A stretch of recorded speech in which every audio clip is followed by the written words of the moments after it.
rukun jual beli kredit ini sebetulnya sama dengan jual beli biasa, jual beli kontan. Dari sisi harus ada al-aqidani, dua orang yang berakad. Sehingga tidak bisa sebagaimana yang kita bahas di awal, ya, penjual dan pembeli mewakilkan kepada orang yang sama. Karena kalau seperti itu yang berakad cuma satu berarti. Ya, dia mewakili penjual dan mewakili pembeli. Tidak sah, harus ada dua pihak. Kemudian sigot. Sigot ini ada ijab dan ada qabul.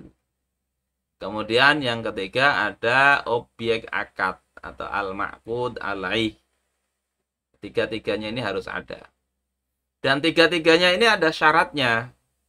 Nah, makanya kita lihat syarat jual belinya.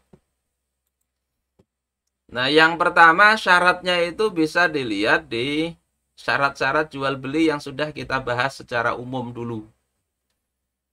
Jadi, orang yang berakad itu harus sudah baligh atau mumayyiz.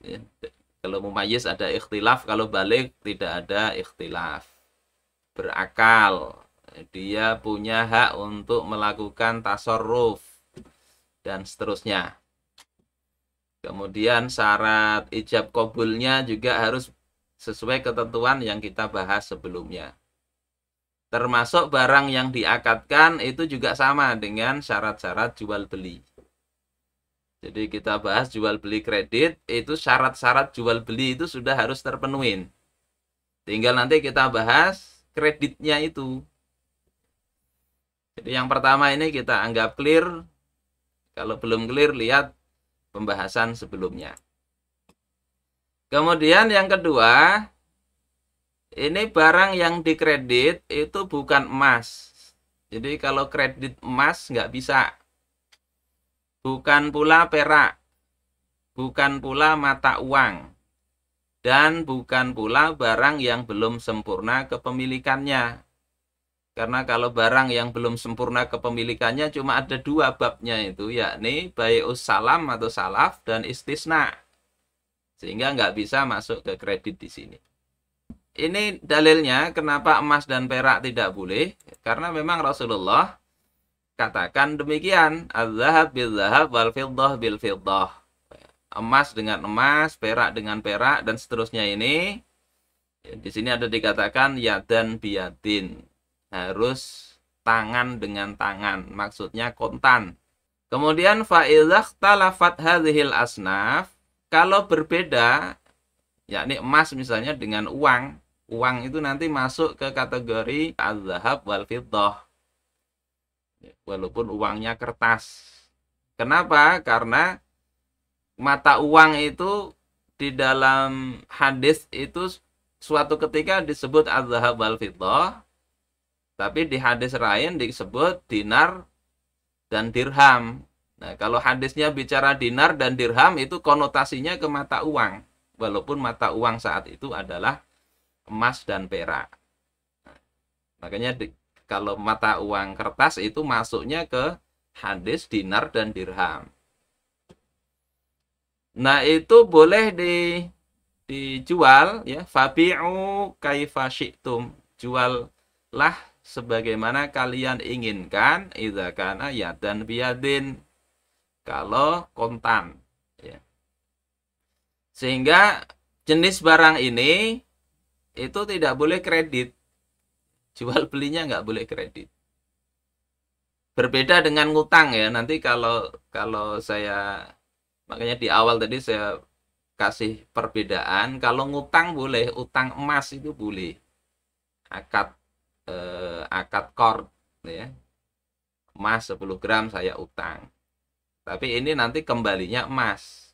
Akadnya akad qard.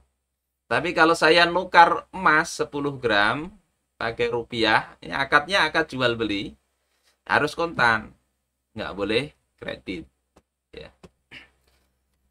Terus barang yang lain yang berupa makanan di sini, albur, asyair, at-tamr, al-milh, itu boleh dikredit berdasarkan hadis yang lain, sebagaimana riwayat Aisyah tadi. Rasulullah membelinya secara kredit. Ya, sehingga selain yang emas dan perak dalam riwayat ini itu boleh dikredit. Biar hendak nukar kurma dikredit tidak ada apa-apa. Kemudian syarat berikutnya, harga itu harus fix ya, pada saat akad. Ini yang penting untuk digarisbawahi. Kalau harganya nggak fix, maka rusak itu akadnya, nggak sah. Contoh yang tidak sah begini, misalnya si X ngomong, aku jual barang ini kepadamu dengan harga Rp1.000 kalau kontan. Kalau temponya sebulan Rp2.000. Terserah kamu pilih harga yang mana. Jadi kita fikih begitu contohnya. Kemudian si Y mengatakan yang membeli, oke, saya beli. Maka akad begini nggak sah. Kenapa nggak sah? Karena harganya nggak fix. Yang mau disepakati itu yang 1.000 atau 2.000, nggak jelas. Jadi jual beli seperti ini nggak sah. Sama seperti bikin daftar kredit motor. Kalau 6 bulan sekian, uang mukanya sekian, cicilannya sekian. Kalau terjadi akad nggak disepakati dengan jelas, maka akadnya tidak sah. Kemudian ini contoh yang sah. Sama si X menawarkan begitu. Tawarannya sama, tapi si Y kemudian bilang, oke, saya beli dengan harga 2.000, temponya 1 bulan. Sehingga dari dua harga ini, maka si Y memilih satu harga. Sehingga akad yang terjadi itu akad terhadap harga 2.000 dengan tempo 1 bulan. Ini nggak masalah. Jadi menawarkan dua harga ini nggak masalah, tapi jual belinya jangan sampai jual beli atas barang dengan harganya nggak jelas atau dengan dua harga tadi. Dan kredit ini bisa terjatuh ke riba. Yang kita lihat, rasanya kajian ini belum kita bahas, cuma di kajian lain ada saya bahas tentang jenis-jenis riba. Silahkan dilihat di YouTube juga, nanti saya share video terkait. Jadi ada kaitannya kredit dengan riba itu kalau ini contohnya. Aku jual motor ini kepadamu dengan harga 20 juta rupiah. Kredit ya. Temponya 20 bulan, cicilan per bulan 1.010.000 rupiah. Ini ribanya di mana? Salahnya ini. Salahnya di sini nih. 1.010.000 rupiah kali 20 bulan itu totalnya bukan 20 juta.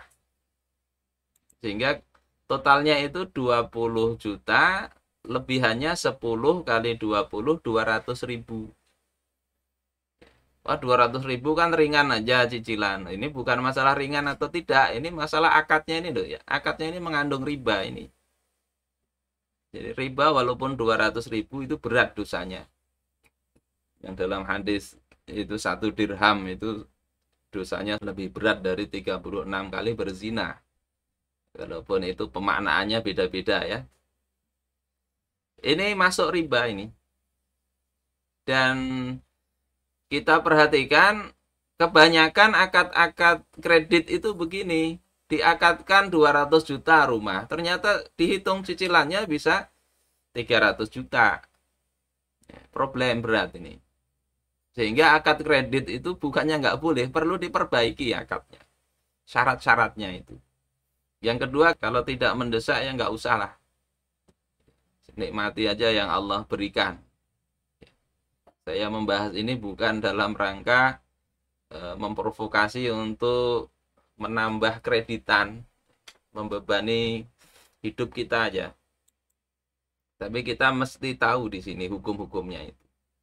Nah, contoh yang tidak riba, sama misalnya X-nya menawarkan begitu, tapi harganya dimasukkan ke harga asal. Ya, aku jual motor ini kepadamu dengan harga 20.200.000 rupiah.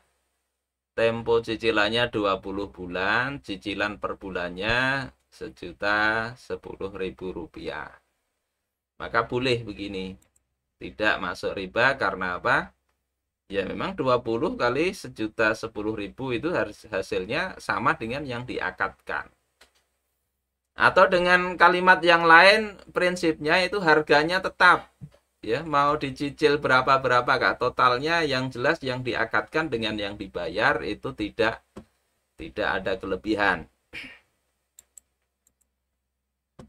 Nah, ini rujukannya bisa sampean baca di kitab As-Saksiyah Al-Islamiyah juz kedua. Ya, ada contohnya di situ. Kemudian syarat berikutnya itu tidak ada denda keterlambatan membayar. Jadi kalau membayarnya telat sudah didenda, kena penalti kan istilahnya, yaitu jatuh ke riba. Karena kaitan al-bai' bid-dain ini kaitannya sama seperti dengan kaitan hutang. Wa in kana dzu usratin fanadhiratun ila maisarah. Kalau mereka itu punya kesulitan membayar, ya ditunggu kapan mereka lapangnya. Atau kalau ada jaminan, jaminannya itu yang dijadikan untuk melunasi. Seperti itu. Bukan dengan cara didenda.